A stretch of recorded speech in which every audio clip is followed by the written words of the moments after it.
अस्सलाम वालेकुम dear students, hope you are doing well. Students, आज हमारा फिजिक्स का टॉपिक है कैपेसिटर्स एंड कैपेसिटर्स। तो सबसे पहले तो हम देखेंगे कैपेसिटर्स क्या है। कैपेसिटर हमारे पास वो डिवाइस है जिसके ज़रिए हम चार्ज को स्टोर करते हैं। यानी चार्ज को स्टोर करने के लिए जो डिवाइस हम इस्तेमाल करते हैं वो हमारे पास क्या है, कैपेसिटर।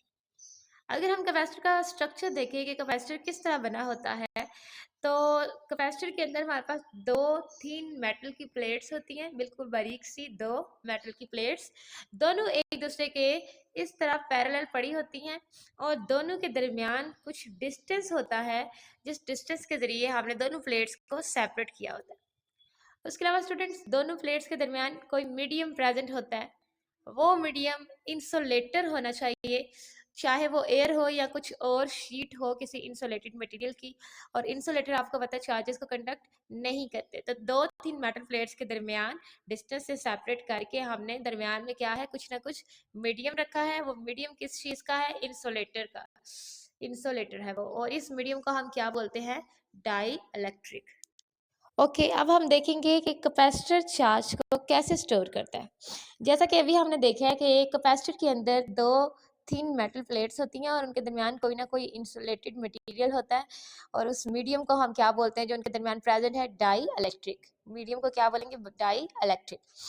अब ये जो हमारे पास प्लेट्स होती हैं ये न्यूट्रल होती हैं। न्यूट्रल मीन्स इनके ऊपर नंबर ऑफ पॉजिटिव और नेगेटिव चार्ज इक्वल होता है, जिसकी वजह से नेट चार्ज क्या है, जीरो।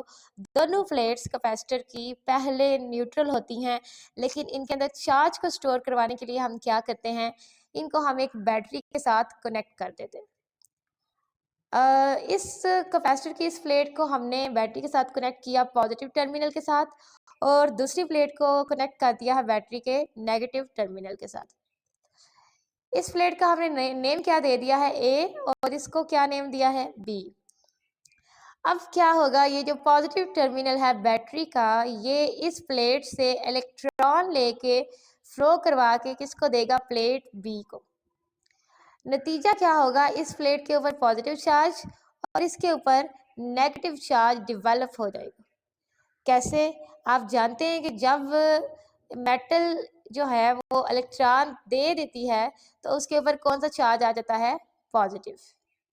जब एक प्लेट इलेक्ट्रॉन दे देती है किसी दूसरे को, उसके ऊपर कौन सा चार्ज आएगा, पॉजिटिव। और जो प्लेट इलेक्ट्रॉन ले रही है उसके ऊपर कौन सा चार्ज आ जाता है, नेगेटिव। इलेक्ट्रॉन देने से चार्ज कौन सा डेवलप होता है, पॉजिटिव। लेने से कौन सा डेवलप होता है, नेगेटिव। ये बेसिक कॉन्सेप्ट है। ओके, अब होगा क्या, ये पॉजिटिव टर्मिनल इसी तरीके से इधर से नेगेटिव चार्ज यानी कि इलेक्ट्रॉन को फ्लो करवा के बी प्लेट के ऊपर भेजता जाएगा, और बी प्लेट के ऊपर नेगेटिव चार्ज डेवलप होता जाएगा। आप देखें स्टूडेंट्स, जितने इधर से इलेक्ट्रॉन फ्लो करके बी प्लेट पे गए हैं उतने इसके ऊपर पॉजिटिव चार्ज डेवलप हो जाएंगे, और इसके ऊपर उतने क्या डेवलप हो जाएंगे, नेगेटिव चार्ज। और फिर होगा क्या, ये प्लेट फुली नेगेटिव चार्ज हो जाएगी और ये क्या हो जाएगी, पॉजिटिवली चार्ज, और दोनों के दरमियान फिर एक पोटेंशियल डिफरेंस क्रिएट हो जाएगा। ये चार्ज, ये जो प्लेट है ये क्या हो गई है, पॉजिटिवली चार्ज, इसके ऊपर प्लस क्यू चार्ज क्या है, प्लस। और ये क्या है, नेगेटिव चार्ज हो चुकी है, तो इसके ऊपर चार्ज क्या है, माइनस क्यू, यानी कि इसके ऊपर नेगेटिव चार्ज आ गया। अब दोनों के दरमियान पोटेंशियल डिफरेंस डेवलप हो गया है, ये हाई पोटेंशियल पे आ गई है और ये लो पोटेंशियल पे आ गई। जितना ज़्यादा पोटेंशियल डिफरेंस होगा उतना ज़्यादा चार्ज स्टोर होता जाएगा, क्योंकि हाई पोटेंशियल से चार्ज किधर फ्लो करता है, लो पोटेंशियल की तरफ। तो इस तरीके से हम इन न्यूट्रल प्लेट्स के अंदर चार्ज को स्टोर करवाते हैं।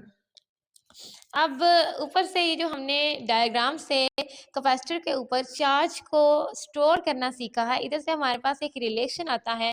वो क्या है, हमारे पास Q is directly proportional to V। Student, जो हमारे पास चार्ज है जो इन प्लेट्स के ऊपर स्टोर होना है वो पोटेंशियल डिफरेंस के डायरेक्टली प्रोपोर्शनल है, यानी जितना ज़्यादा इधर हाई पोटेंशियल और इधर लो पोटेंशियल होगा उतना ज़्यादा चार्ज स्टोर होगा।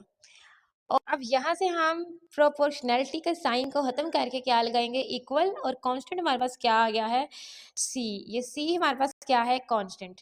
ये कांस्टेंट क्या है, ये कांस्टेंट को हम कहते हैं कैपेसिटेंस ऑफ कैपेसिटर।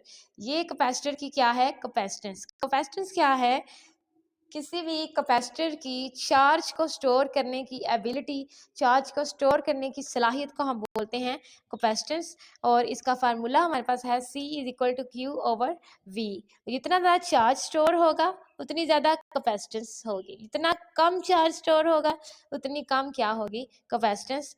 और कैपेसिटेंस का हमारे पास ऐसे यूनिट है, वो क्या है हमारे पास, फैरेड। इसको हम डिफाइन कैसे करेंगे, आपको पता है कि हमारे पास चार्ज का यूनिट, क्यू का यूनिट क्या होता है, कूलम। और पोटेंशियल डिफरेंस का यूनिट क्या होता है, वोल्ट।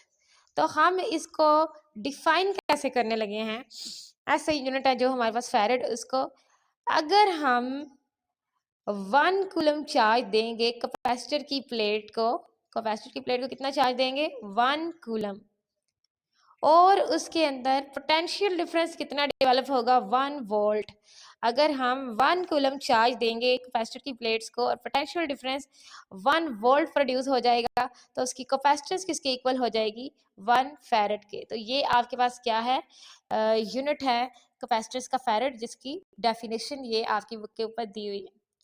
और स्टूडेंट्स फैरेड जो है वो एक लार्ज यूनिट है। यूजुअली हम स्मॉलर यूनिट्स इस्तेमाल करते हैं, छोटे यूनिट्स को इस्तेमाल करते हैं, जैसे हम इस्तेमाल करते हैं माइक्रो फैरेड, नैनो फैरेड या फिर पिको फैरेड वगैरह को। ये कैपेसिटर्स के लिए क्या है हमारे पास, स्मॉल यूनिट है। तो ये था आपका कैपेसिटर एंड कैपेसिटेंस। उम्मीद है आपको समझ आ गई होगी। ओके स्टूडेंट्स, अल्लाह हाफिज़।